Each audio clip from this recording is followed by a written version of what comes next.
Katažina, turim tokį klausimą. Kaip išvis jūs organizuojat statybas? Kaip vyksta procesas? Jo, tai aš galbūt pradėsiu, kad tas organizavimas, tai čia irgi mūsų toks sugalvotas žodis, kurio anksčiau tikrai nebuvo, nes, tikrai yra ten vestuvių organizatorių, nežinau, švenčių organizatorių, bet tokių kaip statybų organizatorių niekada mes tokių Lietuvoje neturėjom.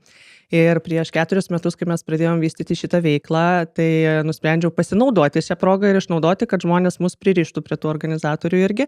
Tai iš esmės, ką mes darome, tai mes valdome visus procesus, kas susijęs su statybom, dirbam su fiziniais asmenimis, padedame jiems nukeliauti visą tą nelengvą statybų kelionę ir rūpinamės mūsų klientais, kad jie galėtų čilinti kur nors, o ne parintis dėl statybų. Čia taip trumpai. Žodžiu, iš esmės jūs darot visą tą darbą organizacinį, kuris dažniausiai vargina, tai jūsų misija, galima sakyti, nuimti tą vargą nuo žmonių. Taip, visiškai, aš visada sakau, statybos be rūpesčių, čia yra mūsų misija. Kaip aš mėgstu ir myliu tokių žmonės, kurie bando aplenkvinti kitiem gyvenimą. Labai gaila, kad ne visi supranta tą. Tai vat, mūsų turbūt ir yra tikslas kaip tik parodyti, kodėl tai yra gerai, kodėl tai aplengvina gyvenimą iš tikrųjų. Man atrodo, kad aplamai statybų valdymas Lietuvoje, ypač kas liečia privačių namų statybos ir individualių, sakykime, su fiziniais asmenimis, nėra dar labai toks populiarus, nes mes lietuviai turim tą bruožą, noriu pats geriau žinau, pats pasidomėsiu, pats viską sukontroliuosiu.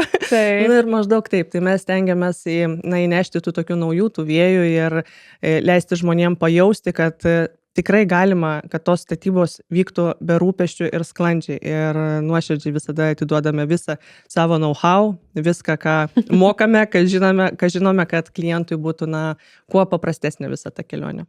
Bet realiai galima kreiptis į jūsų tą įmonę. Bet kurioj stadijoje?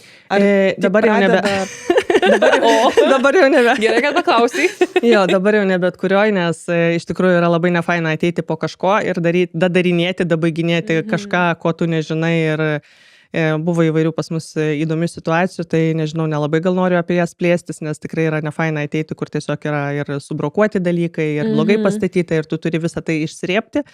Tai dabar tokių dalykų nebedarom, imame grinai nuo nulio ir namus nuo 150 kvadratų kaip minimum. Su mažais nebeužsiemam, tai jau mažiukus gali žmonės patys bandytis organizuotis ir panašiai, bet jau į tuos didesnius tai orientuojamės. Nu va, kaip malonu. Taip. Tai vat, jeigu jum reikės pagalbos organizuoti statybas, pilnai prižiūrėti ir kad, pasakysim taip, be vargo ir jūs tiesiog nuvestų už rankytės nuo pradžio iki pabaigos, tai prašau, kreipkitės į Katažiną, paliksime kontaktus ir komentuokite ir sekite mus.